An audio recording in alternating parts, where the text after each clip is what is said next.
Hello friends, good afternoon. Hope you are having a good day. Welcome to the Hindu News Analysis. So today is 22nd of May 2018. Myself, Sagabi Ashwath. I'm a tutor at Shiksha IAS Academy. I'm a faculty for Psychology, Indian Economy and Ethics. So we'll start off with a quote as usual. So this is said by John F. Kennedy. So efforts and courage are not enough without purpose and direction. So it doesn't matter how much efforts you put and how much courage you display. It would be in vain if all your efforts are not directed in a proper way, if energies are not channelized in the right direction. So you have to set proper goals and you have to work towards the goal in that very direction.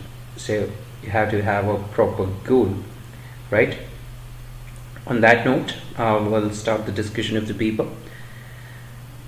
So the first topic of the day is, this topic is not of any importance at all. Final Congress JDS deal to be hammered out today. This is the Karnataka elections. Had extremely productive talks with Mr. Putin, says Mr. Modi. So again, yesterday we were talking of an informal summit between India and China. So in the same way, the Prime Minister of India has met Vladimir Putin, which was informal in nature. The meeting was rather informal in nature, and he has said that it was extremely productive, right? So during this meet, the entire relationship was reviewed by both the leaders, and this meet happened at Sochi. So this Sochi is a coastal city near the Black Sea, right? I would suggest you to just go through the atlas and make a note of this particular place. Okay, and Mr. Modi during this meet has said that the relationship between the two countries has stood the test of time, and the ties would continue to scale new heights in the coming days. So that's what he has said. So even in the worst of situations, Russia has come to India's rescue, right? So also Russia was quite instrumental in ensuring that India gets a permanent membership at SCO as well. So Russia has been by India's side for quite a while now. It has helped on different fora, right? So not much to look out for in that particular Russia-India meet or relationships as of now. So because it was more informal, the details of such meets would generally not be discussed at the press meets, right? Alright, so the next one is Kerala may seek WHO help to battle the Nipah virus infection. This is something which has come up only recently. It has come to light only recently, and it has claimed around 4 lives in Kerala, right? In the Kozhikode district of Kerala. This is a zoonotic disease which we are talking of. That is, zoonotic disease is the disease which spreads from animals to humans, right? More particularly speaking, it is from animals to humans. So the vector, or so as to say, the transmitter is the animals. So at least 4 people have died, and this is a zoonotic disease we are talking about. And the animal which we are talking about, or the bird we are talking about, is a fruit bat. Okay, so we'll talk about the details on the other page. This Nipah virus, the details have been given on the other page as to where it originated and all that stuff around the world in 254 days. So this is India's first all-women crew who have circumnavigated the entire world, right? And they have returned home safely. And this is quite a feat, right, in its own sense. So it was a 8.5 month round trip, and the vessel they used for this was INS Tarini. So what I'll do is, when I mark such stuff. These are the things which are important from the prelims point of view. In the entire article or in the entire piece, all you need to look out for is INS Tarini was the ship used by these women to go circumnavigate the entire world, and then it was led by Lieutenant Commander Vartika Joshi. This is something you have to note down. This is the first Indian vessel with all women crew to successfully circumnavigate the world, right? So that is the third point. And the expedition name was Navika Sagar Parikrama. Okay, Navika Sagar Parikrama. So these are the things you need to know. And one more thing is that of what is circumnavigation, right? Where we have seen now many navies, or as to say many countries, navies and armies doing this stuff. So the circumnavigation, what does it mean? So if you cross the equator twice, cross all the longitudes, touch the three great capes, that is the Cape Lowen, Cape Horn and Cape of Good Hope, then you say that it is circumnavigation, right? So that's about it. So these are the only things which you need to look out for in this entire piece. Okay, so this is the thing I do with most of the articles. What I do is I just point out what is to be looked out for in the entire piece. There's no point in going through the details of each and every paragraph, right? Okay, next, this page, nothing is required in this page. On the page next to it, not required. Here again, not required. Here you have Nipah. So what is this Nipah? It's a killer virus. Okay, so it has claimed several lives in different countries, and in India as of now it has claimed 4 lives. Okay, so what is this? This is a paramyxovirus, right? This was first identified in Malaysia way back in 1998. So there were 265 such cases identified in that country. The primary mode of this transmission, right, Nipah virus transmission, is human consumption of fruit bat contaminated fruits, right?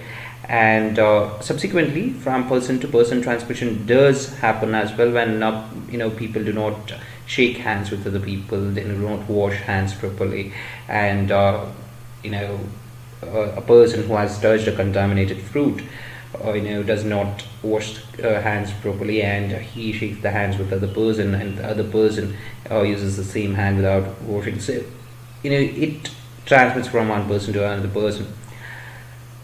So pigs were the intermediate hosts in other outbreaks in Malaysia, Singapore, while in Bangladesh it was humans, and then both animal to human and human to human transmission has been documented, right? And the outbreaks include those in Bangladesh and in eastern India. So human to human transmissions are particularly notable in the outbreaks in India and here Bangladesh. So how do you diagnose? You have certain symptoms. You have fever, headache, vomiting, diarrhea, altered consciousness, something which is a total or partial, coma, disorientation, right, hallucination, seizures, respiratory disease, distress, cough, cold. So what is this altered consciousness? You will be in a different state of consciousness. This can be complete or it can be partial. You feel like you don't have the consciousness, or you feel dizzy, you feel like you're awake, you're asleep or half asleep. So a different state altogether. Disorientation, hallucination, this is something where you see things which are not there, right? Hear things which are not actually there. So these are the things, these are the symptoms, right? So diagnosis, there is a technique. You need not go through the diagnosis part. Treatment, as of now there is no vaccine for this. Okay, so as of now, what you can do is supportive measures for the patients, that is to give some supportive measures, and for the symptoms you can give some sort of medication. That's about it. Okay, so that's all you need to learn about this Nipah virus, nothing more, right? So this is also about the Nipah virus, particularly what is happening in that particular area, not required. And then nothing is required here, nothing required. And floods in Tripura, right? Let's see how things turn out here. So as of now, not required.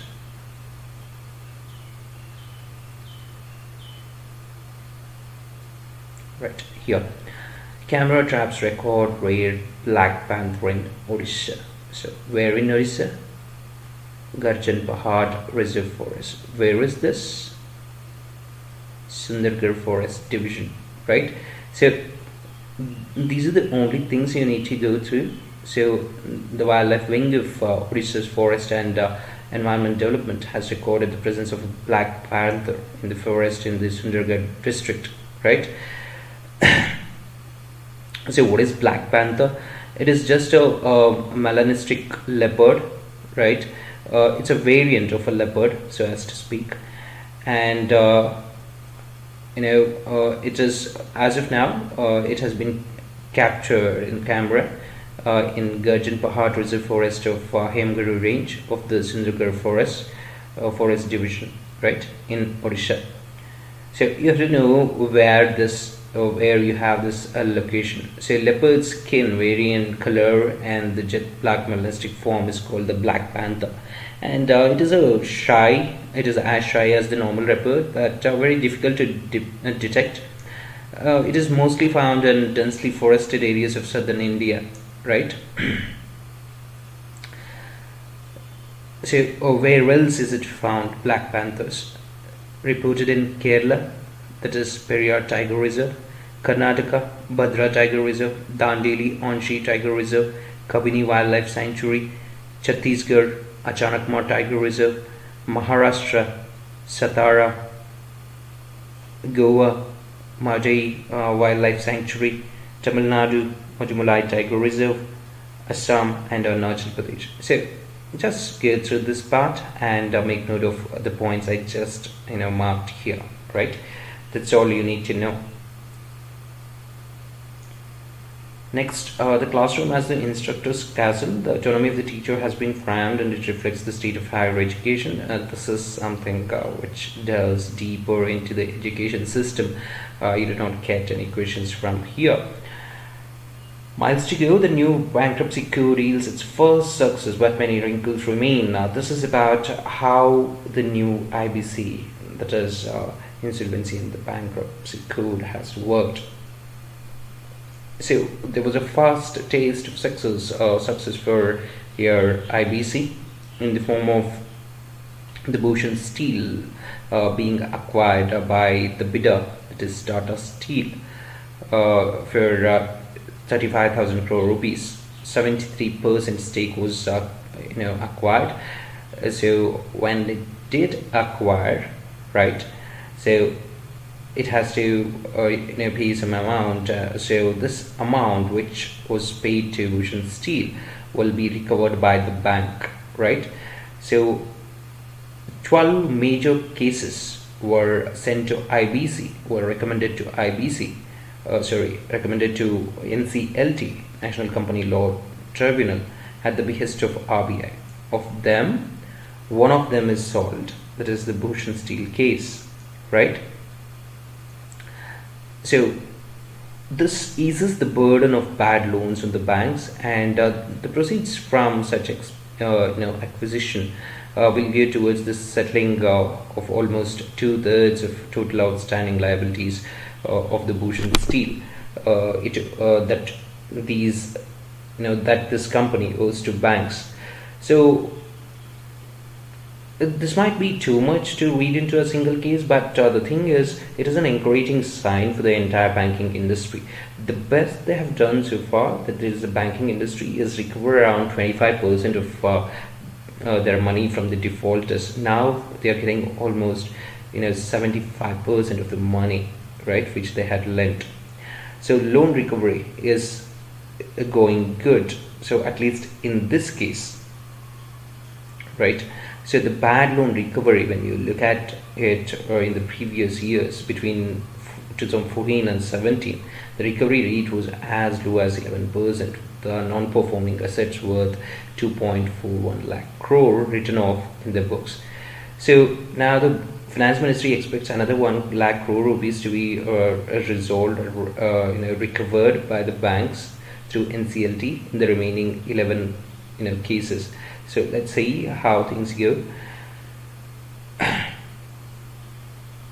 So speedy resolution is one more important thing under IBC. This has worked wonders for it will free up the capital, free up the valuable assets to be used for wealth creation at a much faster pace. Right. However, we cannot run away from the problems which are inherent in this process of IBC. What is the problem? The problem is that this piece of legislation, right, subsumes a plethora of laws, right? The plethora of laws. There were many laws which confused the creditors, and it has now very few things in the IBC, and all the laws are subsumed into it, and now it is not an issue. But the issue is the eligibility criteria for bidders, right? If you have a company which is a defaulter, that company will be put up for a resolution process, right? So if the resolution process is about acquisition by some other company, this company is a bidder now. So several companies come here, or firms come here, and they try to buy out the defaulter company. So if the defaulter company is to be brought, the bidders have some eligibility criteria. The eligibility criteria for bidders have bogged down and suppressed the capacity to help out the creditors efficiently. So why is this? There is a strict time limit for the resolution process, right? So because there is a strict timeline, the bidders cannot work out the modalities properly, and most of the time the realization from the asset sale or asset acquisition would be lesser, right? They will be bidding for lesser amounts, right? So this is something which is problematic. So going forward, probably bidder eligibility criteria would be changed, as well as the time required to resolve the entire case would also be extended properly, especially for the bidding process, right? So the goal of this IBC should be to maximize the sale price of the stressed assets. So that should be the goal, and let's see what happens in the coming future. Victory amid violence not required on the Great Asian Highway. So this is about India-China. Again, we have talked a lot about India-China. So I don't think it would make sense to talk about it every day, right? And then you have what's in the election. I would suggest you to just go through this wonderful piece where it talks about why should we have elections at all. So what is the importance of voting. So some people think that what difference would it make if I vote or not, it is just one vote of mine. So it explains as to why it is important for you to go out and vote. So this is something just not a right which is given to you. It must be thought of as a duty on the part of every citizen to go out and vote, right? So this is not required and not required. Let me call an example. As the first state to pass the social audit law, its experience is instructive on how to increase the awareness of entitlements. So what is this social audit law, right? This is a third party audit of institutions. Okay, so the civil society comes in and audits the institutions as to how they are spending and how they are getting the getting the proceeds, or how they are getting the money, whether they are keeping the books in order and all that. So first state to pass such a a law to make it mandatory to have social audits was Meghalaya. And how has it worked for Meghalaya? So is it a success? Yes, it's a success, and it's time for other states also to emulate such laws, to put in place such laws, so that there will be more accountability and transparency when it comes to the working of the governance institutions in our country. Okay, right. Next, this is something not important and not important. So I saw a different put in. Mr. Modi says that. So there was a the Prime Minister has said that Russian President, that is Vladimir Putin, became more emotional when he was speaking of an education center. So sharing personal space, or so as to say, exchanging pleasantries, and moreover, it's an informal summit, and you can expect building stronger personal relationship, right? And this would have their own encumbrances. At the same time, it would have some good effects as well when it comes to the bilateral relations. So non-bailable warrants against Nirav Modi. Let's see how this case goes, and once something significant happens, we'll take up the entire case together, right? So nothing is important here as well. Maduro wins summit opposition. Say Maduro, so this is in Venezuela. So Venezuela's Nicolas Maduro has won a 6-year term again. But the opposition has been saying that there were massive irregularities when it comes to the entire election process, right?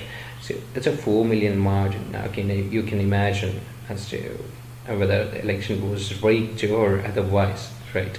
So I think much you can look into it. Right. So everything you do not find much here, and now NCLAT refuses to stay Bhushan Steel. The promoters of Bhushan Steel have some of the promoters have said that the sale is illegal, and they are not happy with the sale, and they wanted to raise this issue at NCLAT, the appellate body above National Company Law Tribunal. So this is National Companies Law Appellate Tribunal. The NCLAT has said that we do not entertain such appeals because the sale is pretty much okay, right? So or very much legal. So there's no problem at all. And amidst rising prices of your petrol and diesel, the government has said that there will be no excise cut till oil reaches some target, right? What is this target? The minister, senior official in the finance ministry, has said that they have some internal targets set, and until and unless the petrol and diesel prices breach those targets, they're not going to cut the excise duty. So the prices will be on rising as and when the international prices go up. It's going to stop only when that internal target they have said. What is this internal target? We do not know about that, right? Only when that is crossed will there be a cut in excise duty, so to ease the burden on customers then. So as of now, the excise duty on petrol is around 19.48%. It works out to around 25.4% of the retail price of petrol in Delhi, right? So the VAT, the state VAT we talk about, is around 21.3%. So two taxes make up almost 50% of the retail selling price of petrol. See, the situation is similar for diesel as well, right? See, apart from that, so this is something which is too much in detail. I don't think you need to go through this, right? This is about SEBI proposes stringent norms for debt disclosure. I don't think you need to go through this detailed terms, or so as to say terms which are too complex to understand. They are too in-depth. I don't think you need to go through them, right? And then yeah, that's about it for today, guys. Thank you for watching, and have a nice day. All right, thank you.